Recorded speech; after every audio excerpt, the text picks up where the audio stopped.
Nah, sementara anaknya hilang, ibu-ibu saya menggerakkan teman-teman yang di situ, tolong dicari. Ditemukanlah sekitar jam 9 malam. Jam 9 malam itu didapatkan udah nggak bernyawa. Saya waktu itu melihat diri saya sendiri, melihat diri saya dibaringkan, dan saya melihat ibu saya yang nangis, adik-adik saya yang nangis. Jadi itu dari dulu ibu-ibu saya cerita dulu sempat dibakar bapak sampai bakar rumah. Hah? Ya. Sampai dibakar rumahnya? Ya. Bakar rumah, dan dampaknya ke ibu sampai sekarang ibu pendengarannya kurang.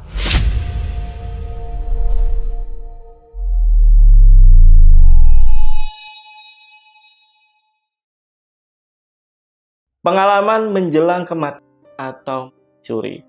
Atau di dalam bahasa Inggrisnya itu disebut juga dengan near death experience. Adalah kondisi ketika seseorang yang sudah dinyatakan meninggal dunia kemudian hidup kembali. Dan dalam dunia medis, kondisi ini disebut sebagai Lazarus syndrome. Sebenarnya masih banyak penyebab disuri. Ada karena efek obat yang tertunda, henti jantung sementara, atau ada udara yang terperangkap di paru-paru. Tapi pengalaman dari narasumber kita kali ini tentang ketika dia disuri itu agak berbeda guys, karena ini mungkin ada kaitannya dengan hal-hal gaib. Nah, gimana ceritanya? Mari kita bahas di Saksi Misteri by Lentera Malam.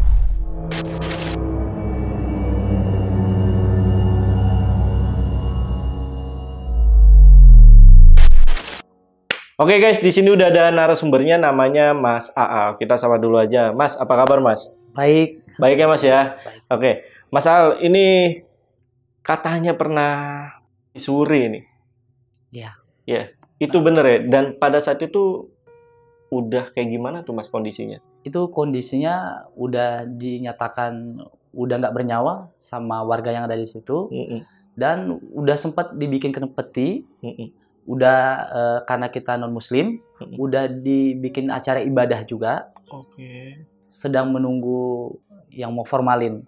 Karena gini, waktu itu kan kita orang Nias, bisa jadi 4-3 hari baru dimakamkan karena mau dibawa pulang ke kampung halaman. Oke, berarti itu pada saat itu ya, meninggal atau curinya itu bukan di kampung halaman ya? Bukan. Oke. Di tanah rantau. Nah, jadi bangkit lagi. Tapi hidup lagi. Iya. Oke. Dan pasti banyak cerita lah ya pada saat itu ya. Iya. Oke. Nah, ini yang menarik juga latar belakangnya ini di Riau atau Pekanbaru ya berarti ya? Di Pekanbaru ya. Kayaknya baru kali ini ya kita dapat ya. Atau gue lupa ya. Dan satu lagi nih, kira-kira penyebabnya pada saat itu kenapa Mas bisa mengalami disuri? Mungkin ada kaitannya dengan kejadian waktu saya umur 6,5 tahun. Oh, ini jauh. Waktu meninggal atau disuri umur berapa? Waktu umur disuri itu 21 tahun. 21? Agak jauh ya? Iya. Oke, ini kayaknya bakal panjang nih guys. Dan yang penasaran, simak sampai habis. Tapi sebelum itu seperti biasa, kalau teman-teman nih pengen jadi narasumber seperti Mas Aal, kalian bisa langsung aja DM ke Instagramnya Lentera Malam. Linknya gue taruh di deskripsi atau hubungi nomor yang ada di bawah ini. Yaudah, sekali lagi buat teman-teman nih yang penasaran, simak sampai habis dan tanpa basa-basi lagi, Saksi Misteri kita mulai.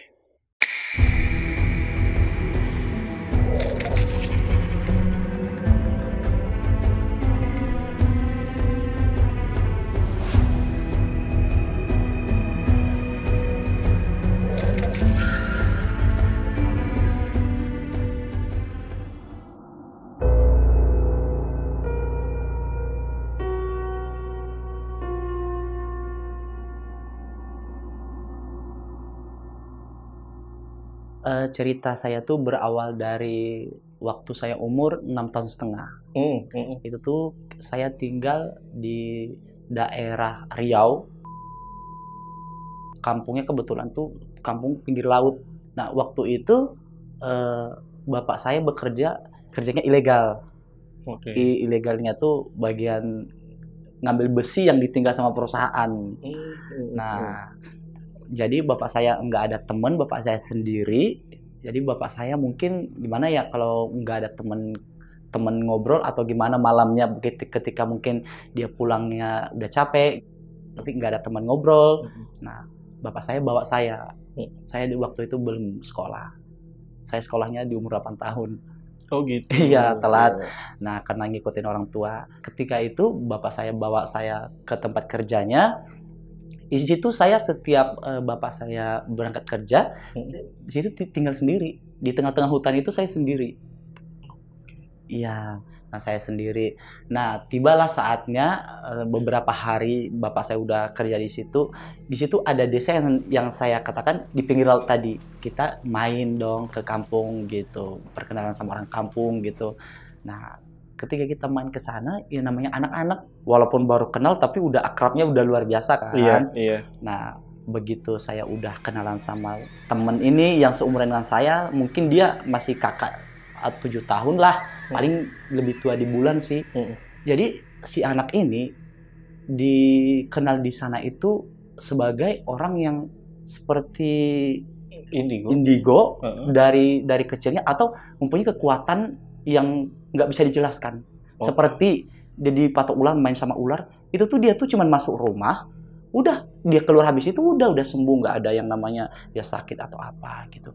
Atau ada orang sakit biasa dibawa sama dia, dibawa ke tempatnya kayak dukun gitulah jadinya kan. Nah, dikenal di sana itu gitu. Namanya siapa? Nama anaknya itu waktu itu saya udah lupa tuh permainan yang kita bikin lingkaran. Nah, kita ngejar teman kita di situ, siapa yang kepegang dia ngejar kita balik. Nah, saya dikejar sama dia. Saking takutnya saya, namanya anak-anak ya, nggak tahu aturan. Jadi saya lari keluar dari garis yang sudah ditentukan sama kita berdua. Kita main cuma berdua karena memang di situ kampungnya kecil banget. Anak-anak ya cuma berapa lah gitu.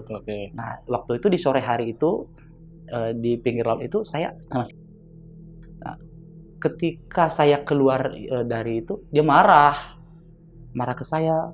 Kamu kok keluar dari garis? Yang penting kamu kalah. Enggak dong, kamu kan belum megang saya. Namanya anak-anak ngotot walaupun salah ya. Nah, waktu itu sempat dia mukul saya, mukul pundak, kayak nonjok gitu. Nonjok, ya udah dibikin kayak gitu malah galak kembali kan. Udah salah malah galak lagi kan, namanya anak-anak. Saya tonjok mukanya, nangis. Saya pun nangis, dia pun nangis gitu loh. Nah, begitu saya habis berantem sama dia, dua-duanya nangis, saya lari nih ke bapak saya. Kayak saya heran gitu. Herannya nggak seperti biasanya kalau saya berantem sama teman-teman sebelumnya. Bapak saya kayak ada panik gitu. Saya nggak tahu bapak saya udah dengar cerita dari orang sekitar, atau memang karena kita orang baru di situ kok udah nyari masalah aja gitu. Dalam benak si bapak, kamu kok mukul kayak gitu? Kamu di sini masih baru kenal satu teman aja, udah berantem gitu kan? Waktu bapak saya ngobrol-ngobrol tuh bapak saya jongkok. Nah, bapak saya jongkok, bapak saya menghadap ke darat, saya menghadap ke laut. Menghadap ke laut. Dan di situ ada jembatan, ada pondok-pondok di ujung jembatannya. Nah, begitu saya sambil dinasihatin sama bapak jongkok dong. Nah, mata saya tuh melihat di belakang si bapak. Itu ada sosok yang datang, gede banget. Nah, itu baru pertama kali seumur umur saya, dimulai dari saya lahir sampai saya umur 6 tahun setengah itu, pertama kali saya lihat sosok seperti itu. Itu gede banget dan garang. Badannya gede, tinggi, rambutnya panjang, dan matanya itu kayak orang marah gitu. Kayak mendekat ke arah kita. Saya spontan teriak ketakutan. Saya pikir cuma saya melihat. Bapak saya juga melihat ke belakang, ada apa. Bapak saya spontan ngangkat, langsung lari. Nah, begitu saya lari, datang satu lagi. Nah, jadi yang ngejar kita ini ada 2. Datang satu lagi, itu cuma kepala, itu ujungnya keluar. Keluar sama rambutnya tuh kayak ikal-ikal gitu, tapi panjang. Itu tuh panjang kayak udah hampir mau nyampe ke tanah. Itu ngejar kita sambil mangap-mangap. Itu bapak saya juga melihat, bukan cuma saya. Nah, begitu kita melihat seperti itu, bapak saya langsung lari ke kampung kecil itu. Kita datang ke rumah orang yang bapak salah satu kenal di situ, yang udah lama juga di situ, mungkin berumur sekitar 55 tahun lah gitu. Orang desa yang di situ. Nah, begitu kita datang ke situ, bapak saya datang situ langsung teriak gitu, tolong. Nah, orang desa itu nyamperin dong, dan mungkin mereka udah tahu apa yang terjadi tanpa kita jelasin. Saya nggak bisa menjelaskan mereka pakai apa. Yang penting yang saya tahu, beras warna kuning. nggak tahu kapan bikinnya atau memang udah disediakan. Nah, jadi rumahnya tuh rumah panggung. Bapak saya nyampe itu minta tolong, saya langsung kayak dilempar gitu loh. Dilempar gitu ke pintu masuk, orangnya langsung keluar, dan begitu tanpa kita jelaskan, orangnya langsung lari ngambil beras yang warna kuning. Kebayang. Ngambil beras yang warna kuning itu bapak saya dipersilakan masuk, ada 2 tangga, bapak saya ditarik masuk, itu tuh dilempar gitu. Selama bapak saya gendong saya, kabur itu mungkin ada sekitar 300 meter. Kita dari tempat kejadian itu sampai ke rumah warga ini. Itu kita dikejar dan hampir dekat. Itu udah dekat banget. Saya aja sampai kecium bau amisnya. Begitu kita udah duduk, kita dikasih minum, diminta diceritain apa yang terjadi. Itu kan bapak saya cerita, tadi anak saya main sama, kebetulan dipukulnya. Tadinya mereka yang serius mendengarkan kita yang cerita, kok jadi lemes gitu mereka pas dibilang saya berantem. Nah gitu, kok jadi kayak down gitu mereka. Tadinya mereka yang bertanya dengan kita, ada apa gitu yang terjadi. Itu tuh kayak mereka ada 3 orang di situ, satu rumah tangga 3 orang, tapi di luar ada. Karena kita kan minta tolong tuh, heboh jadinya kan. Jadi begitu si bapak itu ngelempar beras keluar, itu tuh warga-warga di situ kayak udah gitu. Kayak ada satu-satu yang pulang. Jadi kalau bisa kita simpulkan, mereka berarti sering atau tahu kejadian itu gitu. Atau makhluk itu mungkin. Ya, mereka kayak saling lihat-lihatan gitu loh. Yang awalnya mereka tadi cuman fokus ke kita, mereka saling lihat-lihatan gitu. Di situ pun bapak saya bingung. Sebenarnya siapa? Karena mereka tadi terdiam dan kayak orang kayak udah nggak mau mendengarkan kita lagi. Jadi bapak saya sebenarnya itu siapa? Gitu. Nah, salah satu dari bapak yang punya rumah ini, warga ini menceritakan itu di sini dikenal sebagai, kalau bahasa di sana bomo. Nah, kalau bahasa Indonesianya kalau saya bilang itu kayak dukun. Tapi dukunnya bukan, mungkin kalau dukun harus cari kekuatan di mana, belajar di mana. Kalau anak ini emang dari bayinya, emang dari lahirnya udah memiliki kekuatan seperti itu gitu. Bahkan kayak binatang yang berbisa itu, cerita dari warga itu, dia main pukul-pukul aja. Contohnya ular tuh dia main pegang, tarik gitu. Nggak ada takut-takutnya gitu. Ataupun ada orang sakit juga bisa dibawa ke dia.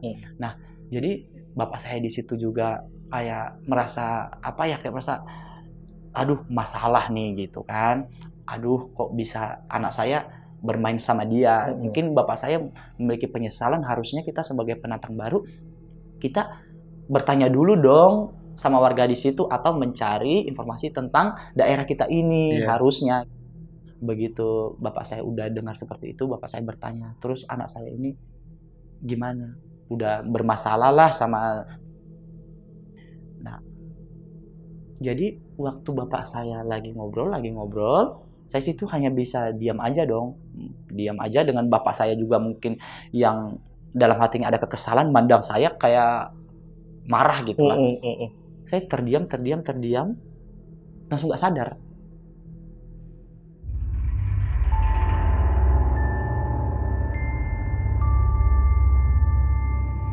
Nggak sadarnya, saya tuh nggak tahu apa yang terjadi. Cerita dari bapak saya ya. Begitu saya dikagetkan dengan bapak saya, makanya kamu jangan berantem sama teman. Itu saya udah nggak bisa menjawab pertanyaan bapak saya. Yang saya tahu, saya sih seperti orang tidur. Nah, ternyata cerita dari bapak saya di situ kesurupan. Teriak yang ketakutan, udah tiba-tiba nangis, udah tuh suaranya tiba-tiba berubah. Yang dari laki-laki jadi suara perempuan, ngakak-ngakak gitu. Sampai sekarang juga saya seperti itu.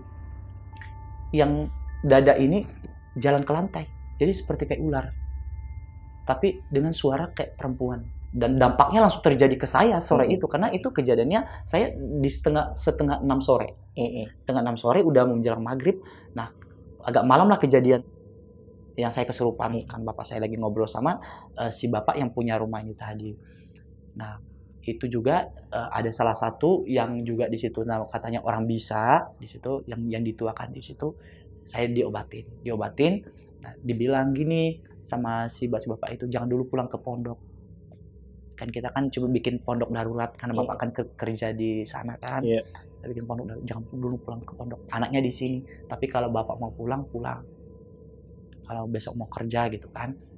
Nah, bapak saya ya udah serahkan ke ini kan, ke keluarga yang si warga ini. Nah, malam itu saya sadar, itu cerita bapak saya sadar sekitar jam 9 malam. Jam 9 malam. Dari jam berarti? Dari mungkin setengah 7 apa jam 7 saya kesurupan itu, dan saya tahu sadar itu, bapak saya nanya gini, kamu udah kan nggak kenapa-napa? Enggak pak. Kamu ngelihat apa tadi? Nggak ada pak. Maksudnya saya belum bisa menjelaskan gitu. Maksudnya dalam keadaan bingung, ketakutan yang kejadian yang habis saya berantem tadi masih ada. Kenapa saya tiba-tiba kayak orang bangun tidur, tapi kok saya merasakan saya beda gitu. Mungkin dari badan saya yang kesurupan tadinya dipegang-pegang, kok saya pegel-pegel begitu ya. Ya udah, bapak malam ini pulang ke pondok, kamu di sini dulu ya sama nenek, karena bahasa di sana mau laki-laki atau perempuan panggilnya tetap nenek. Nenek jantan sama nenek betina. Oh gitu. Nah itu bahasa di sana. Wah, unik banget ya. Iya. Nah begitu, kamu dulu sama nenek dulu di sini ya gitu. Ya nggak mau kan, namanya anak-anak nggak mau jauh dari ibu sama bapak kan, apalagi kita orang baru nggak kenal sama mereka kan. Tapi dipaksa. Bapak saya di situ sampai mau nyekek saya, gara-gara kamu ini semua. Dibilang sama bapak, itu tangan bapak tuh udah mau ke leher, gara-gara kamu ini semua makanya ini terjadi. Coba kamu tadi nggak main, nggak mukul anak itu, nggak akan kayak gini kejadiannya gitu. Ya udah, di situ saya juga ketakutan dengan ekspresi bapak yang marah. Ya udah, saya situ diam aja. Bapak pergi. Bapak pergi dengan kesalnya dia. Dengan kesalnya dia, saya situ ditenangkan sama warga-warga situ. Saya tidur. Bapak saya besoknya kerja. Saya di tempat si nenek ini sama kakek ini. Dia ada 3 orang, ada anaknya. Masih ada anak laki-lakinya 1. Nah, saya tidur bareng anak laki-lakinya itu. Malam itu saya aman.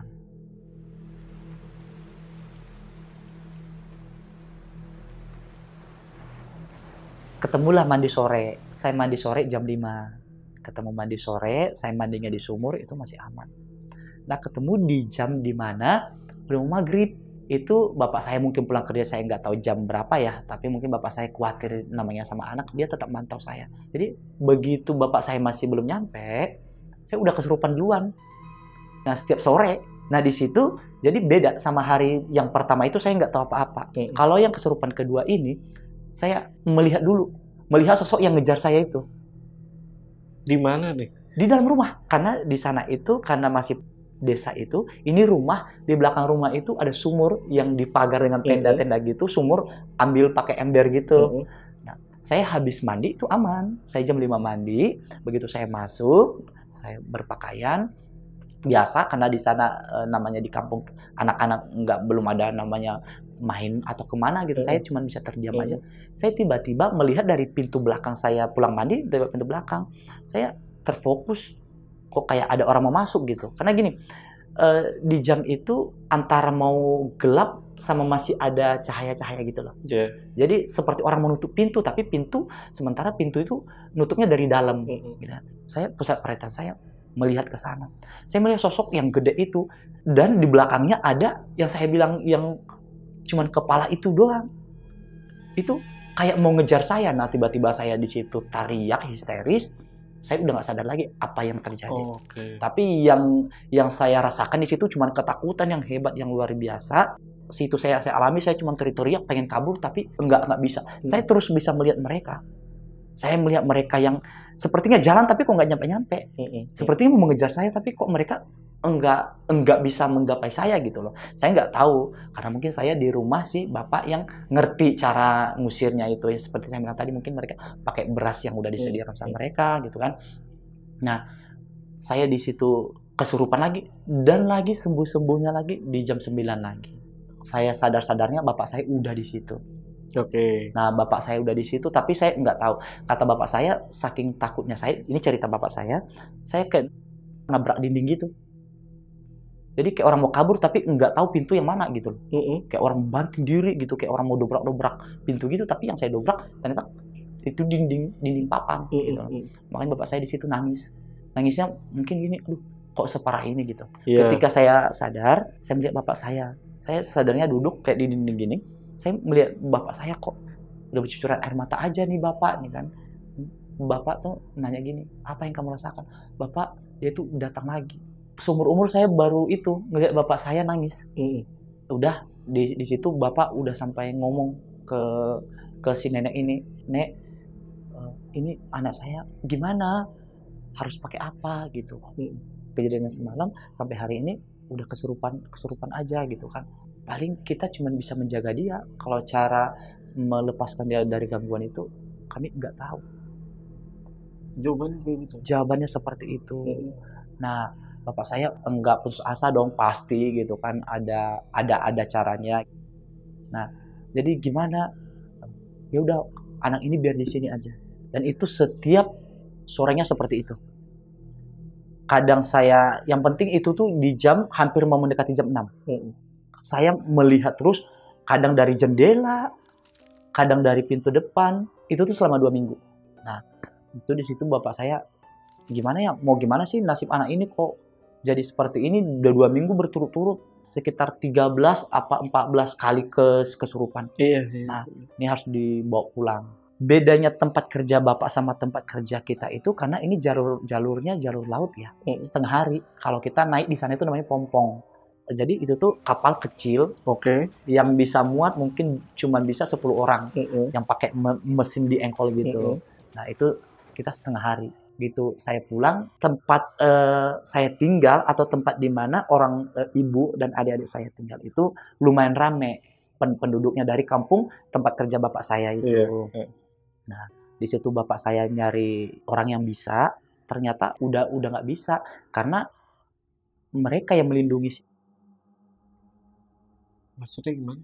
Makhluk yang sering saya lihat, yang sampai saya melihat, setiap melihat itu saya kesurupan itu, ternyata itu makhluk yang melindungi dan yang mengikuti anak yang saya pukul itu.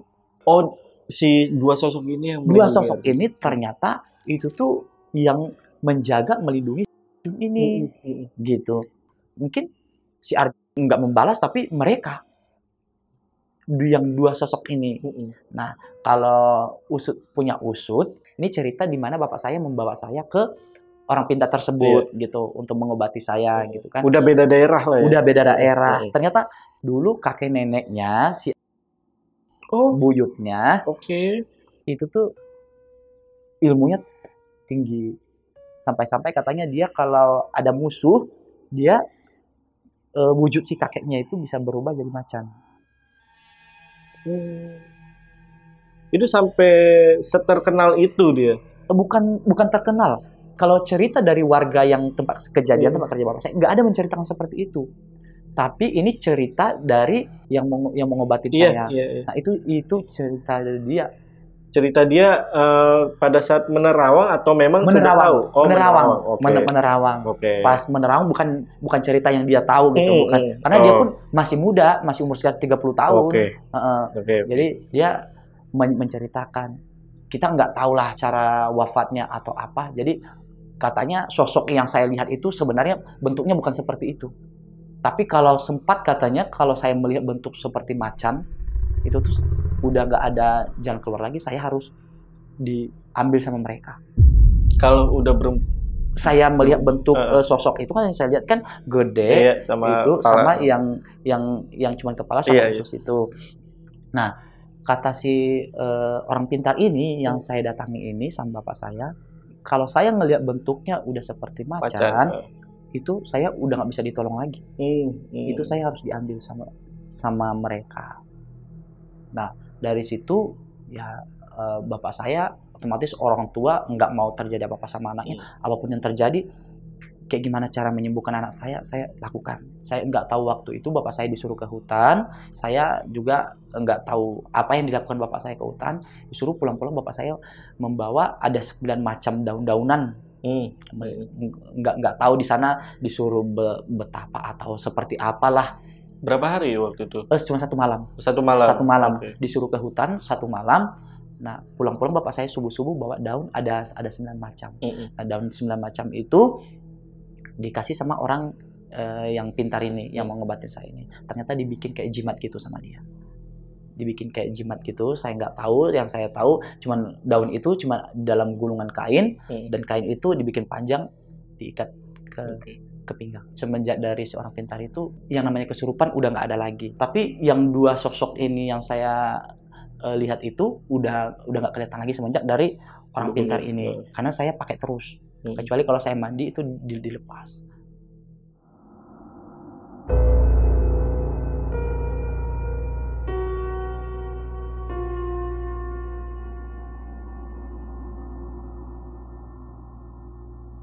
Nah, waktu itu di 2014 saya pas umurnya 21 tahun, kita pindah tempat kerja di salah satu perusahaan kayu.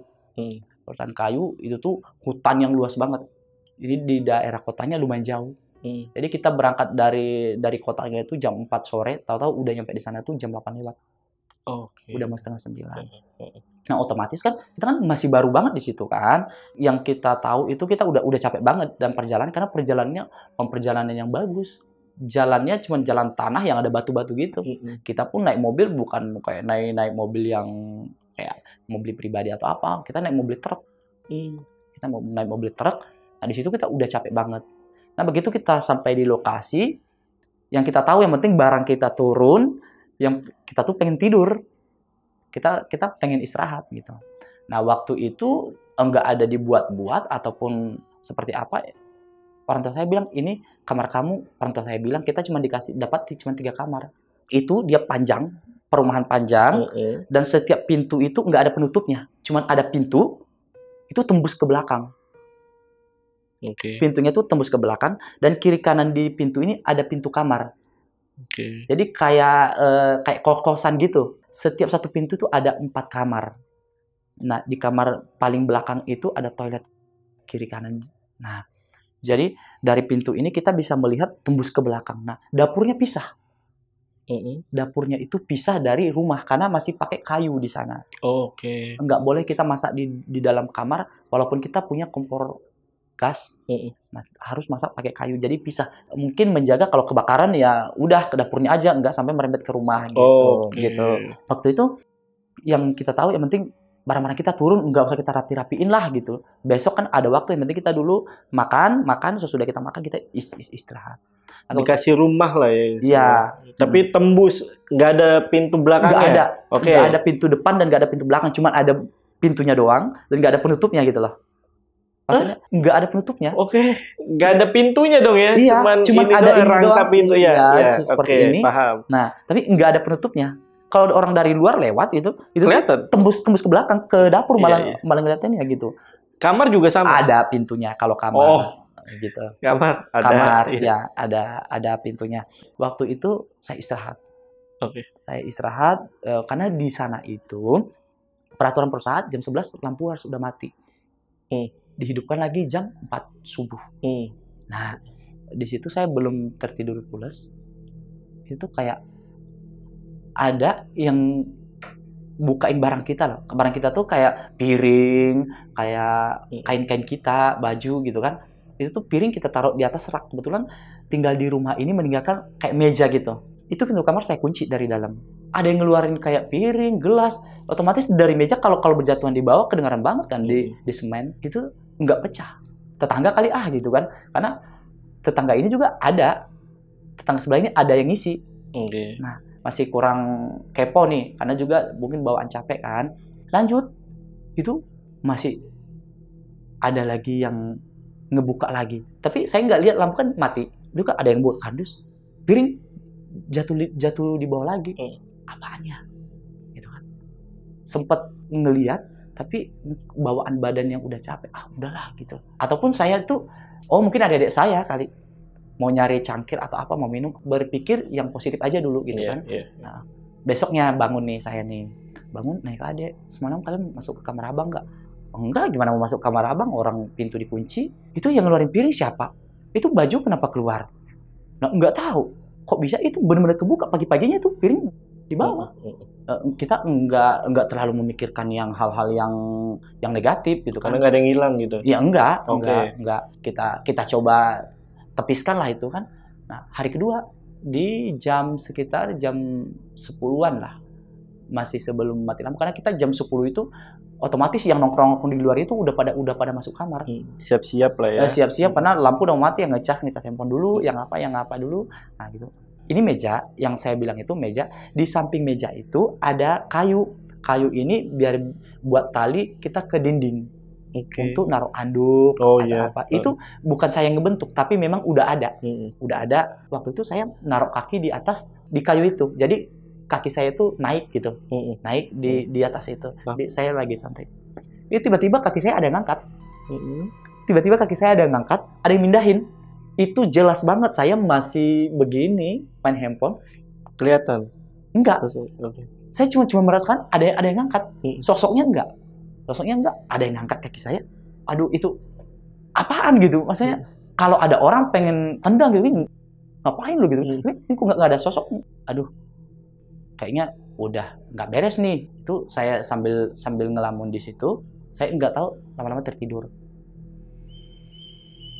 Lanjut di malam ketiga. Di malam ketiga saya di situ.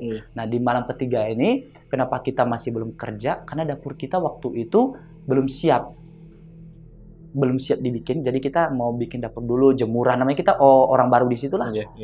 Sesudah mati lampu jam 11 lewat. Itu saya melihat sosok. Jadi yang saya rasakan tuh seakan-akan ada yang mijak dada. Dia tuh seperti lagi di atas dada saya. Kayak berdiri sosok seorang perempuan berambut segini. Itu tuh kayak tangannya lunglai banget tuh. Tangannya lunglai. Nah, itu tuh tatapannya kayak datar gitu. Nah, kalau boleh saya gambarkan, ini kalau orang kita ada ininya dong. Ini tuh datar banget, polos banget kayak triplek. Yang ada cuma hidungnya sama bibirnya. Iya. Dan matanya itu kayak gede banget. Dibilang mau keluar enggak, tapi kayak kebukanya gede banget, melotot gitu kan. Nah, saya di situ refleks ngangkat badan. Nah, itu tuh saya sejenak tuh kayak, tahu nggak sih, kita tuh kaget, tapi udah nggak bisa ngapa-ngapain. Sejenak gitu loh. Apaan? Mencoba meyakinkan diri, benar nggak sih gitu kan.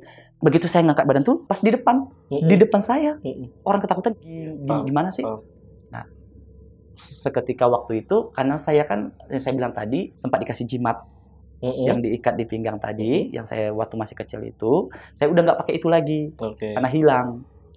Tapi saya ada baca-bacaan yang disuruh baca, saya baca-baca, terus seketika hilang. Jadi hilangnya itu seakan-akan kayak orang melengos gitu aja udah gitu. Itu di hari ketiga, saya kabur. Saya tinggalin kamar saya kabur ke tempat teman saya. Karena kita tuh datang ke sana itu ada 3 keluarga. Nah, kita berada dapat, saya kabur ke sana. Pas nyampe di sana itu badan panas dingin. Panas dingin. Cerita dong ke temennya? Enggak, waktu itu cuman menceritakan gue pengen tidur di sini. Besoknya kita rencana udah mulai kerja. Adik saya masak buat kita mau kerja tadinya. Waktu dia masak itu kan di sana kan jam 4 subuh, lampu hidup, orang udah sibuk masak. Nah, itu tuh di dapur, di belakang dapur itu bukit tinggi. Itu tuh ada sosok perempuan yang manggil dia. Itu lagi masak langsung ninggalin. Itu semua masakan ditinggalin. Itu langsung masuk ke rumah. Begitu dia masuk ke rumah, itu tuh sempat geger juga sih gitu kan, karena ada itu kayak spontan teriak, cerita ke mama, cerita ke kita. Nah, kita lihat nggak ada. Nggak ada yang sosok itu. Nah, waktu itu kita bantu biar rame gitu, biar nggak takut. Gimana caranya supaya makan itu selesai, karena kita mau kerja gitu kan. Nah, pintu kamar mama sama saya itu berhadapan. Jadi kalau mama buka kamar, kalau saya buka kamar, kita saling lihat-lihatan. Paling cuma segini lah, kayak lorong jadinya, karena cuma pintu kan. Itu tuh baru bangun tidur banget, kayak ada yang lewat dari pintu depan ke belakang. Sosok yang putih, si perempuan ini lewat. Mama saya ngelihat di belakang itu pintu. Nah, di samping sini ada tetangga yang lagi nyuci piring. Itu langsung kabur juga. Berarti otomatis bukan cuma kita doang yang ngelihat. Mama ngelihat, Mama juga ngomong, saya juga begitu Mama ngomong kayak gitu, saya memang ngelihat itu jalan. Itu tuh jalan. Tapi yang kita lihat badannya, saya nggak memperhatikan kakinya. Namanya kita baru bangun tidur, kita ngelihat dia jalan. Tapi kita taunya si tetangga ini kabur di tempat kerja. Nah, waktu itu sempat ngomong, tadi pagi ada ngelihat ini deh, kata si Mama kan. Biasalah ibu-ibu kan ngobrol. Ditambah juga ketika kita makan itu, saya juga ngomong ke orang, tadi pagi kami ngelihat sesuatu, tahu, sosok perempuan itu. Nah, itu tuh ada salah satu yang udah lama di situ nyelutup. Nah, tuh kan dia langsung ngomong ke teman-teman yang udah lama di situ. Nah, tuh kan diganggu katanya gitu. Berarti mereka tahu dong. Gimana diganggunya? Saya ceritain kan. Jadi orang tuh udah nggak cerita yang baru lagi gitu loh. Dengan cerita kita tuh, jadi kita tuh cerita, orang percaya nggak sih sama dengan cerita kita ini, orang responnya gitu. Biasa aja gitu. Karena udah sering. Iya, mungkin orang itu udah tahu lah gitu kan. Ada salah satu yang menceritakan gitu. Oh, emang kalau di tempat kalian itu kan, apalagi kamar kamu gitu. Kenapa? Itu tuh bekas orang melahirkan, baru 2 minggu yang lalu. Orang melahirkan meninggal. Nah kebetulan meninggalnya, kita kan orangnya kampungnya kan jauh, Sumatera Utara, bawa pulang ke kampung, mau dimakamkan di kampung. Mungkin masih anak pertama. Nah, jadi begitu mau dibawa itu tuh nggak diberesin. Cerita dari teman kerja ini. Jadi memang saya juga melihat semen itu tuh cuma semen biasa. Cuman ada sebagian yang beda warna. Ada sebagian yang beda warna dari semen yang lainnya gitu loh. Nah, itu tuh ternyata enggak dicuci. Bahkan waktu saya ke sana masih ada yang kayak sarung gitu yang kotor gitu. Ya, bekas mereka yang ada di situ ya, saya di situ enggak ada yang mikir yang apa-apa. Saya masukin goni, barangkali ini barang orang, saya tahu orang yang mau ngambil lagi, karena saya nggak tahu itu ditinggal sama siapa awalnya gitu kan. Dengar kayak gitu gimana? Ya dengar kayak gitu kayak aduh sial banget ya pastinya aduh. Mana aja. Jadi punya kayak ketakutan tersendiri. Nah, jadi pulang kerja waktu itu, kita nih ceritanya bulan Desember ya. Udah mau di ujung tahun. Nah, waktu itu saya sakit nih. Sakitnya itu enggak sakit yang gimana-gimana, sebenarnya cuma sakit demam, udah tuh sempat ya BAB sampai 3 hari. Nah, selama 3 hari itu sebenarnya saya diganggu. Tapi diganggunya enggak yang seperti yang main fisik atau apa, enggak. Saya diganggu, cuman gangguannya normal gitu kan. Karena saya udah tahu ini tempat ini gitu, apa gitu kan. Nah, saya enggak terlalu memikirkan itu. Nah, ini di hari keempat, ini di malam tahun baru. Malam tahun baru 2014 mau ke 2015. Nah, waktu itu enggak kerja. Emang di sana itu kalau udah mau tahun baru itu enggak kerja. Jadi di sana itu kayak ada persiapan, mau bikin kue, mau bikin apa gitu, mau manggang apa gitu. Saya kan keadaan waktu itu saya bilang udah sakit 3 hari. Di hari keempat itu saya tuh begini, aduh, masa orang rame-rame di luar sih? Mama saya juga bilang, Bang, masa orang di depan lagi rame-rame tuh lagi ngeliatin, maaf nih boleh saya sebut ya, lagi motong babi. Nah, udahlah kamu kuat-kuatin kek, gabung sama yang lain. Ya udahlah, saya paksain diri bangkit dari tempat tidur, saya ke depan. Nah, saya ke depan melihat orang yang lagi motong-motong, ada lagi mau bikin sate lah, mau bikin ini, mau bikin itulah. Saya ngeliatin, itu udah sore. Saya sedang melihat orang yang lagi motong ini. Nah, ternyata tiba-tiba yang saya rasakan hilang kesadaran pas lagi berdiri di situ. Seperti yang saya sebut tadi, ini dapur kita. Di dapur kita itu ada bukit. Nah, kita mau cari sinyal, mau nelpon orang, harus naik ke bukit. Harus naik ke bukit tersebut. Nah, salah satu dari teman kita kerja itu ada di atas sana lagi nelpon. Nah, dia melihat saya katanya. Dia melihat saya lagi berantem sama macan. Saya berantem sama macan, dia saksikan dengan matanya sambil nelpon. Nah, ini cerita teman-teman saya ini ya. Nah, sementara ini udah mau jam 6. Mama saya kehilangan. Mungkin mama saya mau nyuruh makan atau kok ini anak sakit tapi lama banget pulangnya sampai belum pulang-pulang gitu kan. Mas saya nyariin tuh, mungkin karena saya sakit khawatir gitu kan. Nyariin, ada ngelihat si Aal nggak? Ada ngelihat si Aal? Enggak, orang tua pada enggak. Tadi di sini sih tapi enggak tahu kemana gitu kan. Udah mau malam jam 6 gitu kan. Nah, tiba-tiba yang dari bukit ini turun. Tapi yang dari bukit ini turun menceritakan seperti ini. Saya dari jam 2 katanya gitu. Saya dari jam 2 loh di atas nelpon. Tapi dari jam 2 itu sampai ke malam ini saya melihat si Al itu sekitar jam 4 apa jam 4 lewat apa setengah 5 katanya gitu kan, sedang berantem sama macan. Nah, itu tuh dimulai dari saya melihat berantem itu, saya cuma sekedip mata udah malam aja. Jadi dia tuh merasa dari jam, katakan dari jam setengah 5 sampai ke jam 6 itu, dia merasa seperti orang gimana? Cepet banget gitu. Cuma mengedipkan mata, saya melihat dia berantem, tiba-tiba saya mau turun, mau ngasih tahu orang, saya turun ke sini kok udah malam. Paham. Gitu. Nah, saya melihat dia berantem di atas, itu otomatis orang tua saya panik. Nah, sementara anaknya hilang, ibu saya menggerakkan teman-teman yang di situ, tolong dicari. Ditemukanlah sekitar jam 9 malam. Jam 9 malam itu didapatkan udah nggak bernyawa. Di mana? Di atas bukit. Di atas bukit. Nah, di dalam hutan. Ternyata di situ, kalau boleh saya gambarkan, seperti ada yang bikin kayak tikar gitu. Dari ranting-ranting, potongannya bagus banget. Itu tuh kayak dibikin panjang-panjang gitu. Ada daun-daun. Nah, saya tidur di situ. Dengan keadaan tangan tuh begini. Dan ditemukan udah nggak bernyawa. Sama teman-teman, sama teman-teman. Itu aja teman-teman yang menemukan saya itu, baru mau ngecek, kan biasa tuh ngecek nadi atau apa. Itu tuh mereka udah nangis duluan. Cerita dari mereka. Udah meneteskan air mata duluan. Itu kan mereka rame-rame tuh sampai meninggalkan makanan yang mau dimakan nih buat malam tahun baru. Mereka membawa saya pulang. Tapi membawa saya pulang itu mendahulukan beberapa orang untuk menahan ibu. Karena mereka tahu saya itu sangat berarti buat ibu saya. Buat mama saya. Paham. Jadi ibunya jangan dikasih tahu dulu. Jangan, walau memang langsung dikasih tahu, tapi paling nggak kita jaga supaya dia nggak melakukan hal-hal yang tidak diinginkan, gitu kan? Karena ibu saya itu selalu cerita kalau curhat ke temannya, kalau sempat anak saya nggak ada di samping saya udah nggak bisa hidup. Nah, begitu saya dibawa turun, itu langsung dikonfirmasi ke bos, ke kepala rombongan kita tadi, kalau saya udah nggak ada.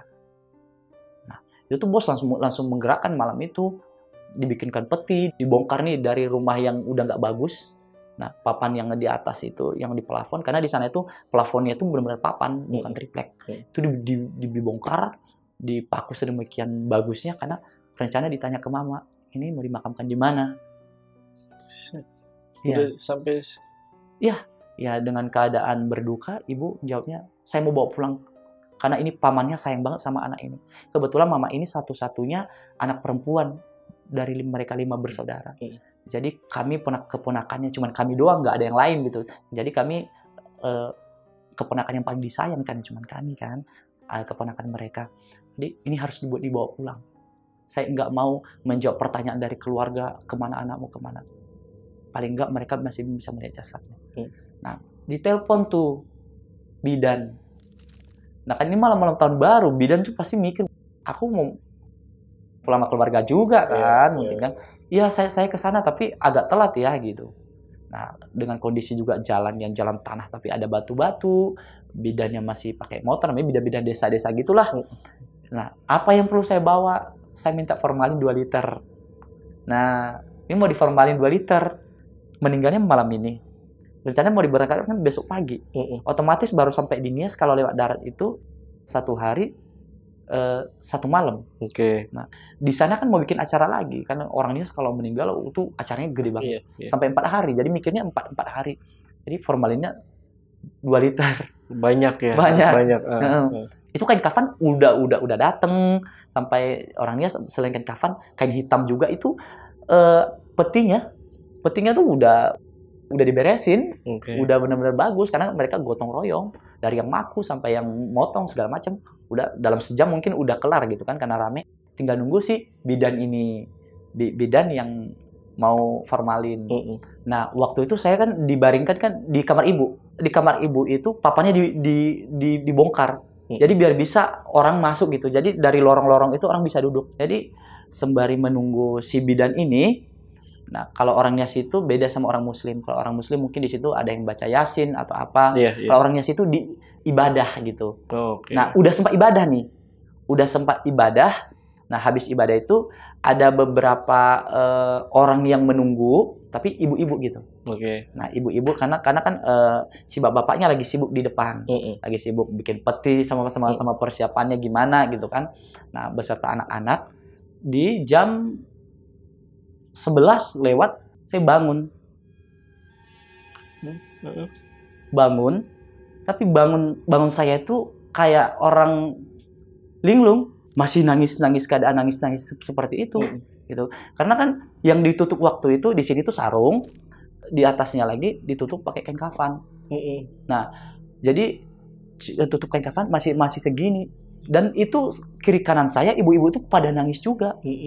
Pada nangis. Jadi waktu saya bangun tuh gini, kayak sadar sedikit, dada saya ini ada timpalan kain kafan. Yang saya lihat itu cuma coret-coret dari batik sarung panjang yang biasa buat gendong bayi. Nah itu tuh dari ini ditutup di sini, ditimpalin pakai kain kafan. Nah di situ saya balikkan badan, kayak pegel, capek gitu, udah campur aduk rasanya gitu kan.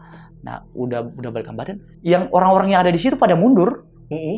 Dan ada anak-anak yang sampai gini, saya ngelihat itu megang ibunya sampai nangis gitu. Ketakutan mungkin gini, katanya tadi udah nggak ada kok tiba-tiba bisa gerak gitu kan. Itu tuh yang bikin petinya itu tuh masuk semua. Itu tuh sampai nggak percaya karena gini, kata ini cerita dari orang ya. Saya pikir waktu itu kamu tuh cuman bangun lalu habis itu meninggal lagi. Katanya kadang ada yang penasaran habis disampaikannya apa yang disampaikan meninggal lagi gitu katanya. Ternyata enggak. Ya udah, saya di situ ya bibir juga udah terasa kering, tenggorokan udah terasa kering, saya minta minum. Pertama kali bangun minta minum? Pertama kali bangun itu nyampingin badan dulu, udah saya melihat orang nangis, udah tuh orang kayak menepi gitu, yang tadinya orang di samping saya, ada yang mau keluar malahan sampai ibu-ibu tuh teriak, ayo dia bangun. Itu tuh saya dengar, yang orang masuk semua itu tuh kaget gitu kan, nggak mau mendekati, cuma melihat dari jauh, masa sih gitu kan. Mungkin takutnya bohong atau gimana, orang cuma meyakinkan dirinya bener bangun gitu loh. Nah di situ saya kayak merasa capek atau apa, saya nggak menghiraukan dulu kenapa ibu saya dulu atau apa gitu kan, saya minta minum. Nah begitu saya minta minum, orang baru mendekati saya dong, kamu nggak kenapa, kamu tahu nggak apa yang kamu alami? Yang saya tahu ya saya sakit, karena memang udah 3 hari ini sakit kan. Yang saya rasakan, saya tadi jam 5 ada di depan. Sesudah itu saya nggak tahu lagi apa yang terjadi. Seketika kayak hilang kesadaran pas lagi berdiri di situ. Yang orang udah nggak ngelihat saya lagi. Nah, dan saya ceritakan ke mereka. Sembari saya bercerita ke mereka, bidan datang dong. Bidan datang. Waktu bidan datang, dia dikagetkan dengan cerita udah sadar lagi katanya gitu. Bidannya datang sambil bidannya ngecek. Nah, saya sambil bercerita yang saya rasakan, saya bisa melihat saya. Bisa ngelihat sendiri nih. Bisa ngelihat diri saya sendiri. Nah, saya ceritakan ke orangnya. Itu pun bidannya ngelihat muka saya terus. Jadi dia sambil melakukan pekerjaannya, saya nggak tahu dia fokus apa enggak. Dan megang saya pun kayak orang gimana gitu, cuman megang pakai jari aja, enggak biasa megangnya permisi ya Pak ya gitu bidannya. Ini tuh megangnya cuman gini doang. Saya waktu itu melihat diri saya sendiri. Melihat diri saya dibaringkan, ditutup sama kain kafan, dan saya melihat ibu saya. Ibu saya yang nangis, adik-adik saya yang nangis. Kamu di mananya? Ya saya ada berdiri di sini, di sebelah kanan saya, di dekat samping tangan saya. Apa yang kamu lihat yang terjadi? Saya melihat ibu saya yang pergi ke dapur mengakhiri hidupnya. Beneran? Iya. Saya lihat. Dan saya dengar orang ngetok-ngetok bikin peti. Dan saya di situ. Dan kenapa kamu nggak teriak atau nyamperin, kamu nggak ke depan? Nggak bisa. Yang saya bisa lakukan cuma bisa melihat kiri kanan, tangan saya nggak bisa. Kaki saya nggak bisa, cuma bisa terpaku berdiri di situ. Oke. Waktu ibu kamu ngambil, yang nahan ibu kamu siapa? Itu saya sebut satu persatu. Tante Arni namanya. Itu tuh orang pertama yang ngelihat ibu saya waktu ngambil. Dan orang di situ langsung kaget. Beneran berarti. Karena gini, otomatis kan saya lagi dibaringkan di sini. Iya. Lagi dibaringkan di sini. Gimana sih saya bisa tahu apa yang terjadi di dapur? Iya. Nah, kan kayak gitu logikanya kan. Paham. Nah, di situ orang percaya. Berarti benar, kamu tadinya udah sempat meninggal. Berarti rohnya masih di situ ya? Iya. Masih bisa melihat sekitar? Iya. Oke. Iya. Ada salah satu nanya lagi, kamu tahu nggak kondisi bapak kamu kayak gimana? Kondisi bapak saya juga mau mengakhiri hidup juga. Saya ceritain ke mereka.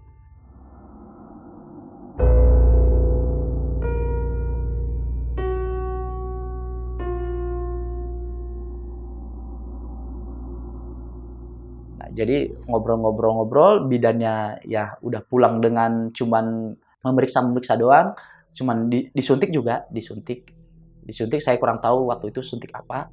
Yang penting saya disuntik, bidannya pulang, bidannya bilang ya mudah-mudahan lah sehat terus gitu kan. Nanti kalau ada apa-apa saya kembali ke sini lagi, bidannya begitu kan. Karena ini tuh harus dicek juga. Bidannya juga ngomong gini, ini kayaknya saya harus melapor ke dokter. Karena ya jarang ada penemuan yang seperti ini gitu kan. Nah, waktu itu ya malam tahun baru itu bisa kita nikmatin walaupun dalam keadaan duka. Kamar mama bolong. Besoknya baru bisa diperbaiki. Waktu itu mungkin ibu saya gini ya. Tadinya udah sempat hancur hatinya melihat anaknya udah nggak ada gitu kan. Waktu melihat anaknya bangun itu mungkin bisa kita bayangkan lah senangnya orang tua seperti apa ya. Kebayang. Nah, ibu saya tidur di samping saya. Itu meluk kaki ibu saya di kaki saya. Maksudnya seakan-akan saya gerak aja ibu saya bangun. Seakan-akan udah nggak mau kehilangan anaknya lagi. Nah, besok satu harian saya istirahat. Saya istirahat di kamar ibu. Nah, udah mau malam dong. Nah, besoknya udah di 1 Januari 2015. Nah, waktu itu saya disuruh ibu dan memang saya harus beristirahat, benar-benar istirahat total. Karena yang saya rasain itu badan tuh remuk semua. Itu aja saya berdiri, kepala udah pusing. Saya sampai megang-megang dinding, mau ke kamar mandi aja saya sampai megang-megang dinding. Nah, waktu itu seharian saya ditemani ibu nggak kemana-mana. Ibu di situ standby. Ibu bentar mau makan, mau minum apa segala macam disediain sama ibu. Nah, waktu itu udah mau sore-sore, ibu ngomong, kamu malam ini tidur di sini ya? Ya, nggak mungkin dong kita yang udah dewasa umur 21 tahun ini, masa tidur bareng orang tua gitu. Rasa malu pasti ada ya, rasa nggak nyaman gitu. Apalagi di kamar orang tua. Ya udah, nggak mak, saya di ini aja, di kamar saya aja. Ya udahlah, terserah kamu di mana nyamannya kamu gitu kan. Nah, di malam itu saya diganggu lagi. Nah, diganggu sama sosok perempuan itu. Saya tidur. Saya kurang ingat jamnya. Yang jelas saya waktu itu lampu udah mati. Saya tidur. Itu tuh kayak ada orang lewat. Perasaan saya tapi antara tidur belum lelap gitu. Kayak ada orang lewat, tapi kakinya tuh nyolek bahu, nyolek gitu. Kayak nggak sengaja, kayak orang nggak sengaja kesandung gitu loh. Saya bangun dan saya ngelihat benar-benar ada, sosok itu ada. Dia berdiri di samping. Sosok itu datang kayak keadaan sedih gitu, dan tuh dicampur dengan senyum. Awalnya dia senyum dengan muka yang saya bilang itu, muka itu datar banget. Nah, yang lunglai gitu. Tangan tuh gini, kenapa saya bilang lunglai itu? Ada gerakan sedikit, tapi tangannya tuh gimana sih? Lembut banget gitu. Kayak nggak bertulang gitu loh. Nah, dia tuh ngomong gini, kayak minta maaf. Udah ganggu kamu. Nah, waktu dia mulai senyum ke saya itu, itu rasa panik, rasa takut itu agak berkurang. Tapi bukan berarti saya nggak takut. Ya kan, rasa takut yang hebat pasti ada. Tapi udah agak rileks gitu. Udah nggak, tadinya saya udah gimana supaya bisa kabur gitu kan. Supaya bisa menghindar nih dari makhluk ini nih. Nah, waktu dia ngomong seperti itu, dia senyum itu, saya kayak agak berkurang rasa takutnya. Tapi saya dikagetkan begitu dia ngomong minta maaf, udah mengganggu kamu selama ini. Tapi gara-gara dia, nah ini dia ketakutan lagi, nunjuk ke kamar ibu saya, gara-gara perempuan itu katanya gitu. Dia nunjuk, tangannya yang saya bilang lunglai itu tiba-tiba ngangkat, nunjuk ke kamar ibu, gara-gara dia perempuan itu, makanya aku nggak bisa bawa kamu. Nah gitu, kata si sosok ini. Tiba-tiba dalam hati saya nggak tahu sedih atau kenapa, itu tiba-tiba saya ngeluarin air mata di sini, ngeluarin air mata, dan di sini ada gumpalan air mata. Otomatis kan saya nggak bisa, tangan saya nggak bisa ngelap, kan saya yang bilang tadi saya nggak bisa ngapa-ngapain. Nah itu tuh saya pengen ngedipin mata biar air mata tuh jatuh gitu loh, biar nggak keganggu di mata. Itu tuh begitu saya kedipkan, itu sosok itu udah nggak ada lagi, udah hilang. Nah, setelah dia si sosok itu hilang seketika, itu kayak kembali normal lagi gitu loh. Udah kembali normal lagi, dan dalam hati itu kayak ada pertanyaan, tapi saya pengen duduk gitu kan. Tapi mungkin bawaan badan yang udah capek banget dengan kejadian yang sebelum-sebelumnya, dengan sakit juga udah beberapa hari. Jadi saya cuman bisa di dalam hati aja, tapi tangan udah bisa digerakkan. Nah, cuman di dalam hati, aduh, maksudnya apa gitu loh, nggak bisa dibawanya gitu loh. Nah, waktu itu saya bisa tidur, waktu itu malam itu saya bisa tidur dengan aman, tapi walaupun dengan tanda tanya ya, walaupun dengan perlu tanda tanya. Besok harinya ibu saya kesurupan. Tapi kesurupannya bukan yang kesurupan yang hebat banget atau yang nggak sadar dan ngomong yang nggak jelas, dengan kalau dipegang reaksinya pengen berontak, cuman memberontak gitu kan. Nah, sesudah itu ibu saya udah mungkin reaksi dari capeknya dia yang kesurupan itu, tiba-tiba jatuh begitu, nggak bangun dari jam 5 nih, ketemu jam 4 besok. Tapi nggak apa-apa, maksudnya masih hidup? Enggak, masih. Tapi ketika kita, mama, kenapa? Oh, nggak apa-apa, itu cuma air mata. Ya banyak sih orang yang sayang juga ke ibu kan, sayang ke mama, karena mereka tahu gitu kondisi keluarga kita. Ibu mau makan apa gitu. Sebenarnya ada, kalau nadi semua dicek sama orang-orang di sana ada. Cuman maksudnya tidurnya itu loh. Lamanya itu loh. Dari sekitar jam 5 sore itu ketemu jam 4 sore besok. Seharian ya?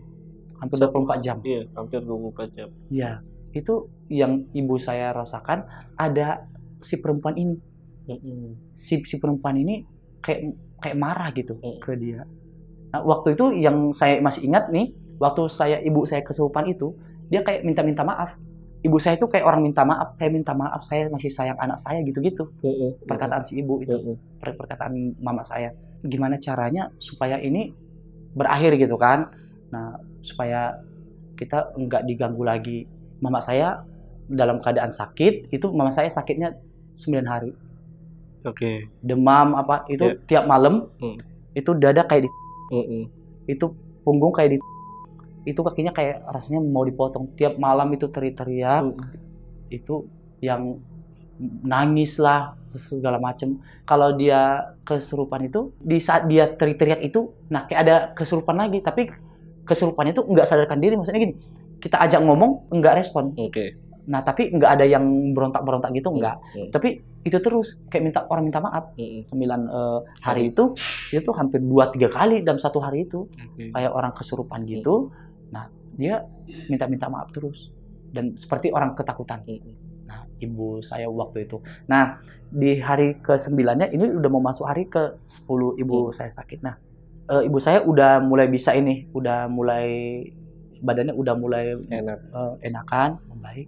Nah, ini nih ibu saya dudukin di sudut, saya di situ. Jadi saya di situ sambil nanya, mama mau makan apa, mama pengen apa. Biasalah lagi ngobrol gimana menghibur mama kan. Itu tiba-tiba ibu saya itu teriak. Itu dia lagi gitu. Saya kan dengan kondisi ibu yang seperti itu udah was-was mau keserupan lagi. Saya langsung ngelihat ke depan. Ternyata benar. Nah, si perempuan ini lewat, dia kayak seakan-akan gini loh. Seakan-akan kayak gimana sih kalau kita habis berantem sama pacar, tapi pacar itu kayak berharap kita kejar.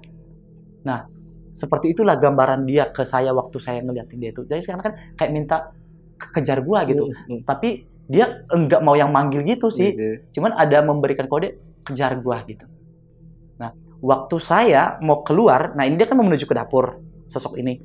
Saya mau keluar dari pintu rumah ini, itu tuh ibu saya udah kesurupan lagi. Yang harusnya badannya udah sehat, kesurupan lagi. Kesurupan lagi itu yang hebat banget. Itu sampai banting badan, nabrak dinding. Gitu. Oke.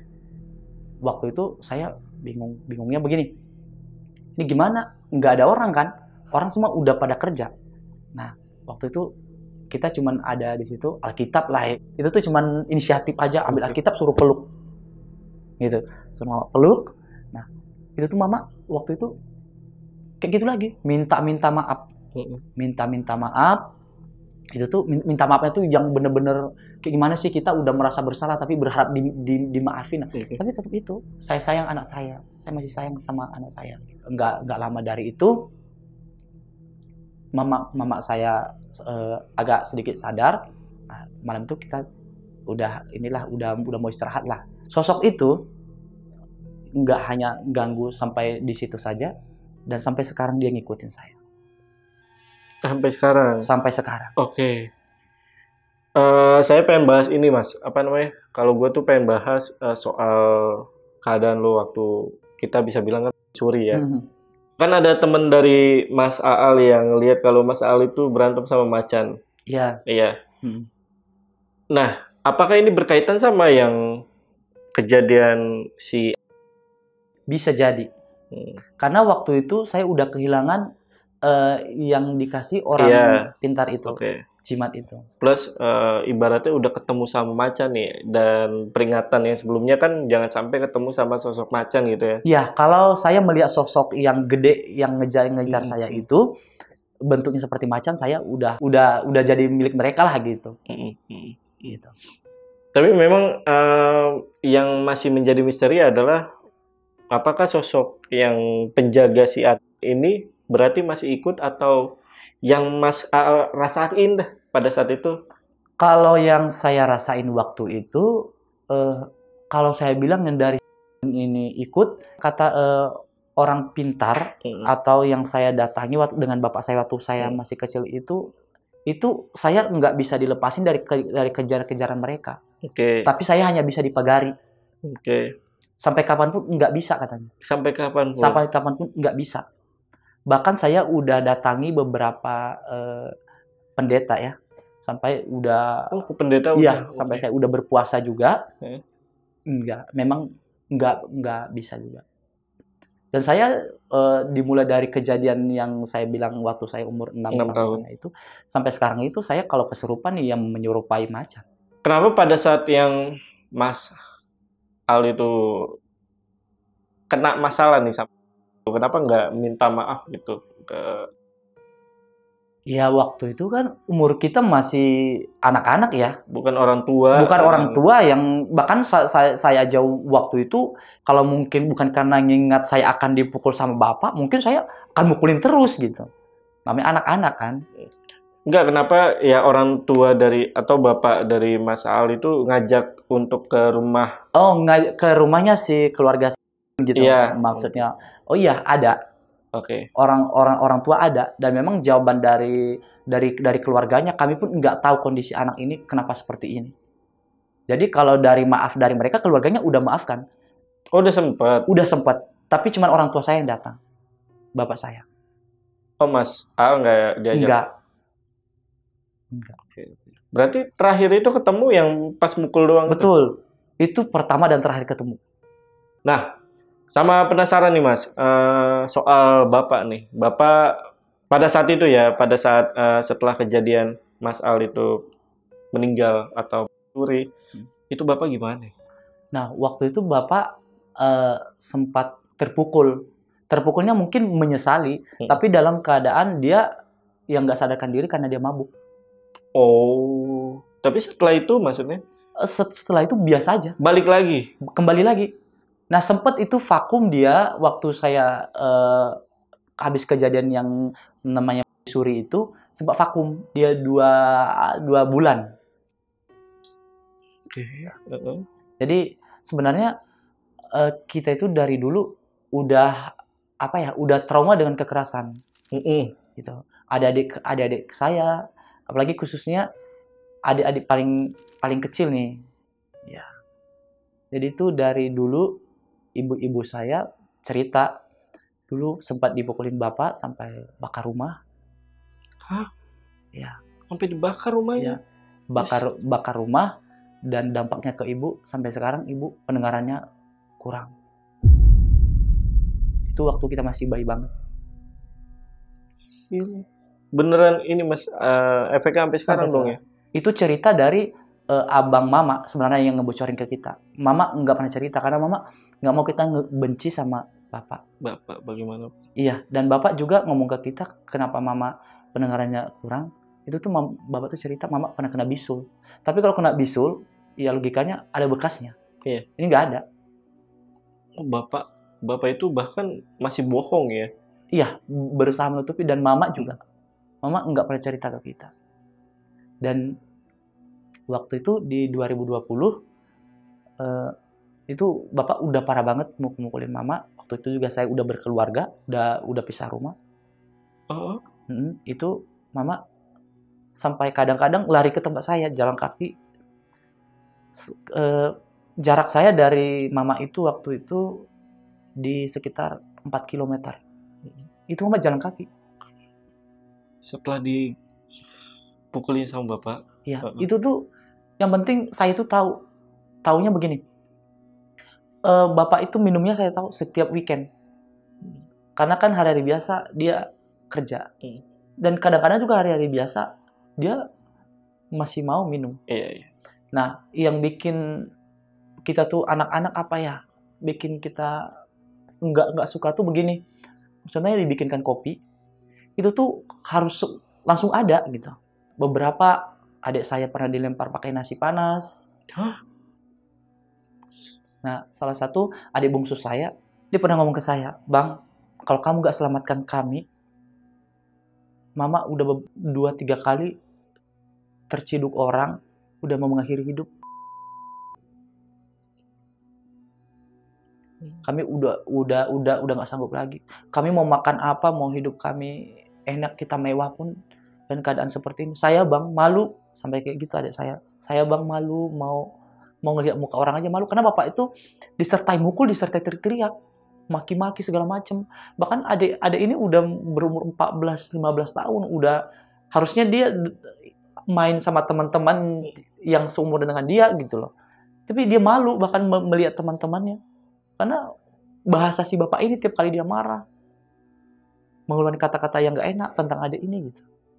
Nah, begitu orang tua saya melapor ke saya seperti itu, dan saya juga tanpa dikasih tahu orang tua juga, ibu saya juga saya tahu kejadian seperti itu, ya udah saya ngambil kesimpulan. Saya bawa kabur orang tua saya, mama dan adik-adik di 2020. Waktu itu Agustus kalau saya nggak salah. Saya bawa kabur, ya dengan harapan supaya bisa memperbaiki ya adik saya. Bahkan ada yang hampir udah kena psikisnya. Kena psikisnya itu seperti ini. Melihat orang udah malu. Walaupun orang luar gitu loh. Atau mau kemana udah kayak orang malu gitu. Mau bertanya atau mau lihat orang pun udah nunduk aja. Gitu. Itu ada adik cewek saya. Dan adik laki-laki nomor 5 juga seperti itu. Itu tuh kemarin adik saya sampai kurus banget. Yang adik nomor 5. Dan kita semua 6 bersaudara, nggak ada yang sekolah tinggi. Saya cuma sampai kelas 5. Kita paling tinggi sekolahnya cuma kelas 5 SD. Jadi kita kemana-mana merantau atau kemana-mana kita cuma modal nekat doang. Kita nggak ada bawa ijazah atau bawa nama aku sekolahnya setinggi ini. Waktu di tahun itu atau di bulan itu yang bawa kabur mama dan juga adik-adik itu kemana? Itu waktu itu saya nggak tahu sebenarnya mau saya bawa kemana. Tapi karena mama itu malam-malam mama datang sore minggu, mama ngomong udah nggak tahan lagi. Terakhir mama cerita dipukulin sampai segitu apa ya? Takutnya apa? Sebenarnya kalau mama itu nggak takut dipukulin karena mungkin udah berapa puluh tahun berkeluarga dengan traumanya. bapak. Cuman terakhir itu yang mama nggak tahan itu mungkin adik si cewek ini. Adik cewek ini udah berapa kali bilang dengan keadaan bapak yang seperti itu dilihat sama tetangga ada yang ngambil kesempatan dong, apalagi anak cowok ngedekatin si adik ini. Ya udah kabur aja yuk. Oh, gitu. Jadi dimanfaatkan orang jadinya. Tapi adik itu mungkin saya masih punya abang yang mungkin mereka masih berharap abang saya bisa gitu loh. Abang saya bisa membawa kami. Ya. Tahu. Makasih. Paham. Oh, jadi benar-benar ada yang ngambil kesempatan gitu ya? Iya, ada ngambil kesempatan. Kebetulan waktu itu kan istri saya itu karena saya anak lelaki paling tua merangkul adik-adik saya. Merangkul adik-adik saya. Dek, kalau kamu ada pacar, kamu ngomong ke abang. Tapi takut Kak, kan orang nias kan kalau nikah itu maharnya gede-gede. Nanti kami gimana? Dari kecil aja aku udah merasain susah.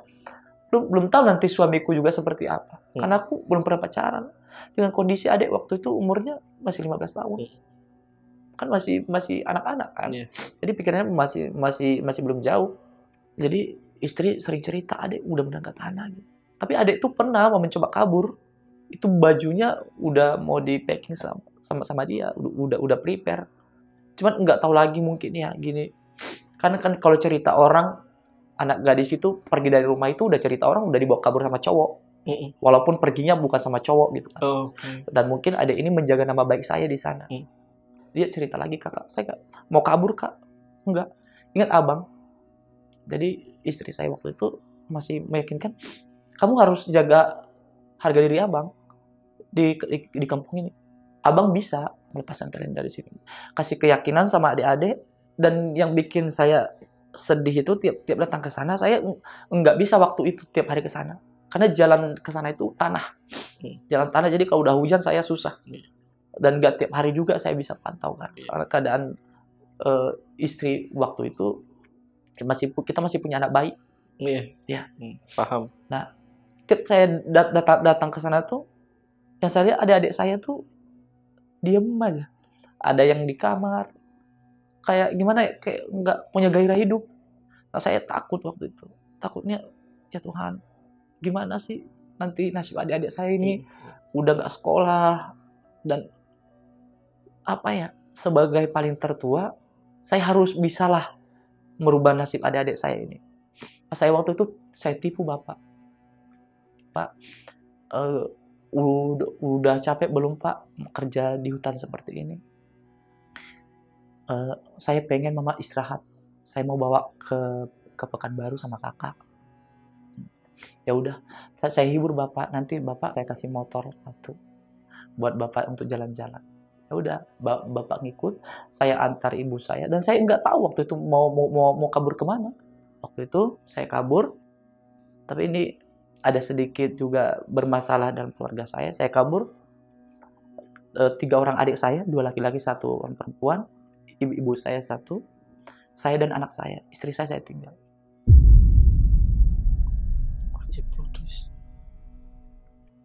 Karena waktu itu istri saya itu sayang dengan keluarga saya, tapi istri saya menuntut juga, ya kita udah berkeluarga gitu loh. Paham. Tapi sementara yang ada dalam benak saya dari kecil saya yang menafkahi adik-adik ini. Saya yang mendidik mereka. Jadi kalau disuruh memilih keluarga kamu orang tua kamu, atau kalau istri saya minta, atau saya, ya saya katakan saya lebih memilih orang tua saya. Karena begini, dari kecil kami nggak ada yang namanya bahagia.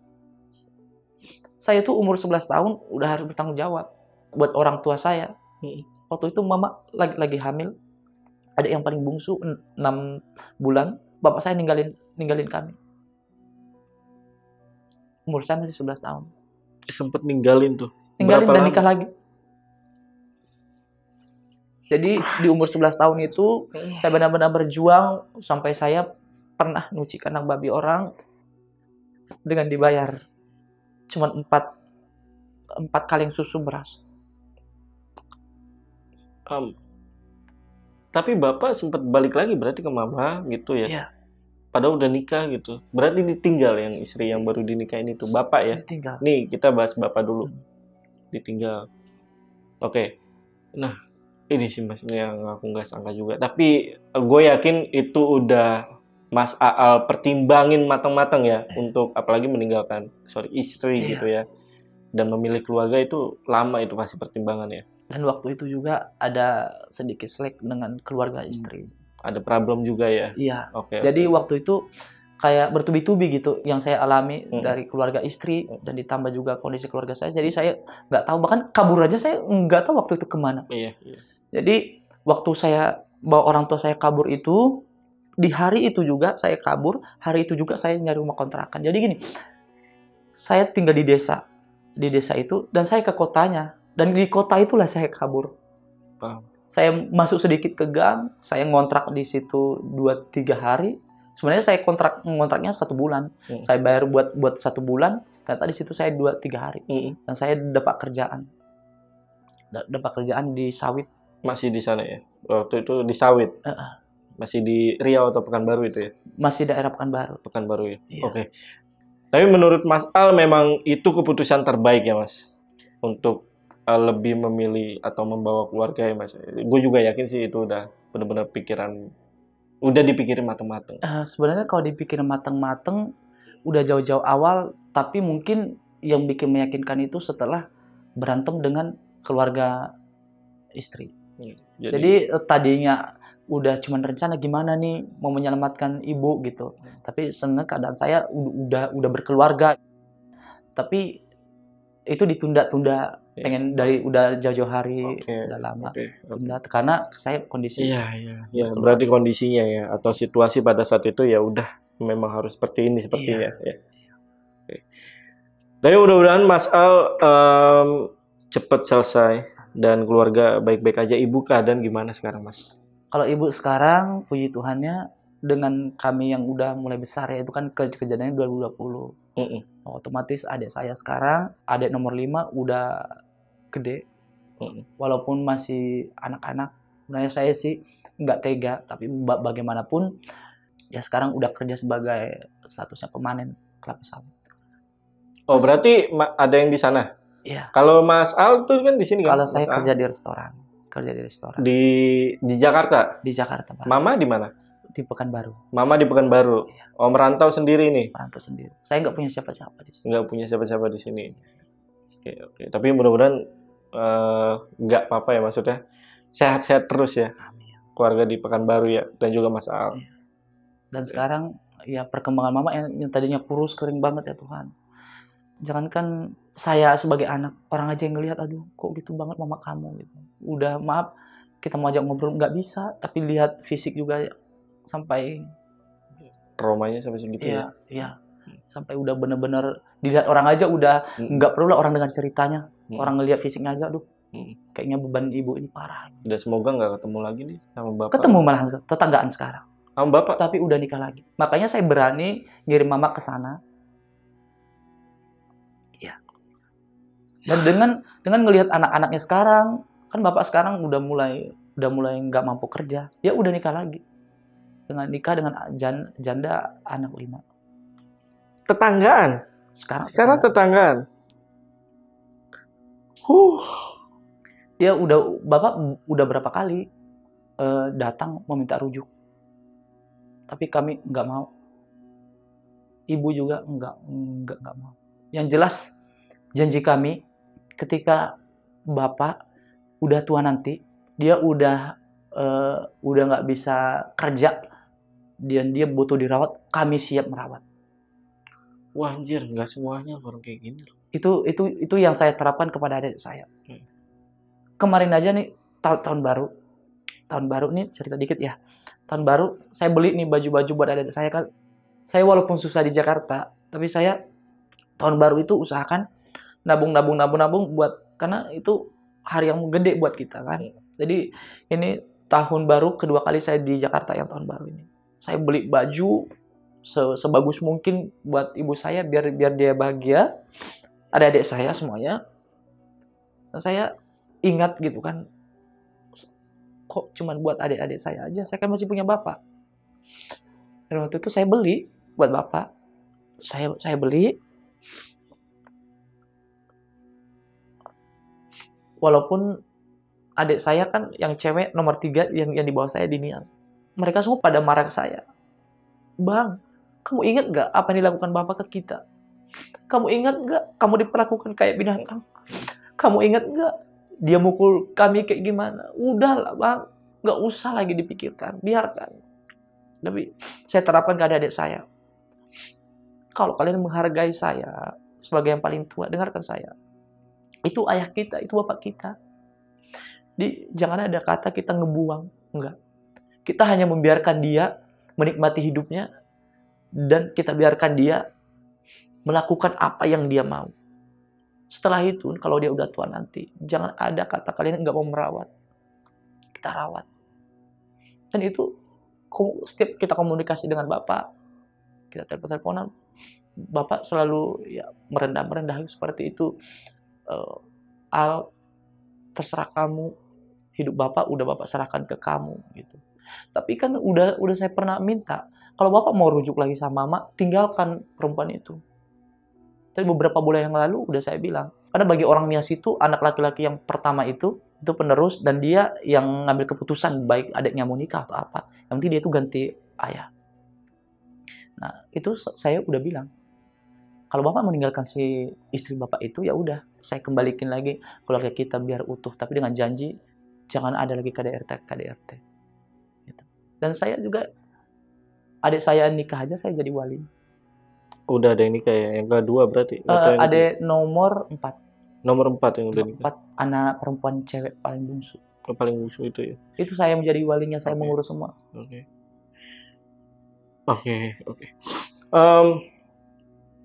Ya itu tadi ya, balik lagi, nggak semua orang loh bisa seperti itu.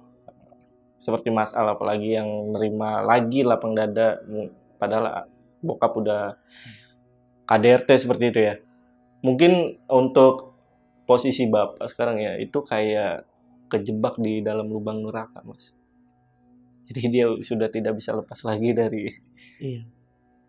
kehidupannya dia, apalagi dia udah menikahi yang tadi ya, seorang janda itu udah susah untuk keluar. Ya tapi nanti Mas Al bakal tetap merawat ya bapak ya. Mungkin itu janji. Itu bukan janji kepada orang lain atau yang kami sampaikan ke bapak sendiri, enggak. Janji kepada diri sendiri. Makanya kami itu selalu mohon Tuhan beri ke kami rezeki, itu kan, supaya kami bisa mendapatkan pekerjaan yang layak, yang bisa menjamin masa tua kedua orang tua kami. Kami enggak pernah bilang masa tua ibu kami, masa tua bapak kami, enggak. Kedua orang tua kami. Karena yang kami tahu, kami ada karena mereka berdua. Dan kami yakin sebenarnya dalam hati itu saya terapkan ke adik-adik. Kalian yakin nggak bapak itu sayang ke kita? Cuman dia seorang ayah yang nggak mampu mengutarakan atau mengekspresikan kasih sayangnya. Mungkin ajaran dia keras dengan kita, tapi itu sebenarnya buat kebaikan kita. Tapi cuma caranya yang salah. Dia malah menghajar mental kita. Tapi dengan kejadian seperti itu, saya malahan untuk merantau atau melangkah malahan lebih semangat kuat, lagi. Makanya saya dengan sekarang udah punya single ini belum jadi apa-apa. Bapak saya itu udah gimana gitu, mau ngedekatin, minta dirawat lah, minta pengen kesini, bahkan bapak ngomong saya pun mau jadi tukang parkir nak gitu. Jadi menyesali anak-anaknya, harusnya dia sekarang udah nggak kerja lagi. Kita kan udah gede-gede sekarang kan. Ya udah, Jadi malah dia sekarang masih berjuang, masih kerja. Dan semoga single dari Mas Al juga sukses ya Mas ya. Amin. Dan buat teman-teman yang pengen dengerin, ada di mana Mas? Ada di YouTube. Di YouTube. Di YouTube. Lagi merintis nih Mas Lagi Al. merintis. Di balik sejarah Mas Al ternyata seperti itu ya. Dan semoga ini jadi pacuan juga untuk Mas Al hidup di Jakarta, berkarir di Jakarta ya. Bekerja sambil berkarir. Ya, oke. Sekali lagi jangan lupa mampir juga deh ke sosial medianya Mas Al. Ada Mas? Di mana Mas? Kalau YouTube single ada di YouTube, Al Satria Official. Oke. Judulnya Sang Bidadari. Sang Bidadari itu. Yang kedua, koplo nih. Sekarang iya, lagi zaman versi koplo lagi. Dangdut Koplo. Ciptaan dari Dian Gaul, salah satu personil Gaul. Oke. Yang sosmednya apa? Sosmednya Instagram gitu. Al Satria. Al Satria ya. Itu dia IG guys. sama TikTok Al Satria. Nanti gue taruh di deskripsi untuk linknya. Gue nggak bisa berkata-kata apa lagi karena udah mengenai traumatik seseorang itu agak susah ya. Bukan biarkan ya, tapi kita bantu doa supaya traumatik ataupun hidupnya itu bisa selesai lah masalahnya segala macam. Yaudah, mungkin itu aja dari gue Jamal dari Lentera Malam, dan Mas Al izin pamit, bye.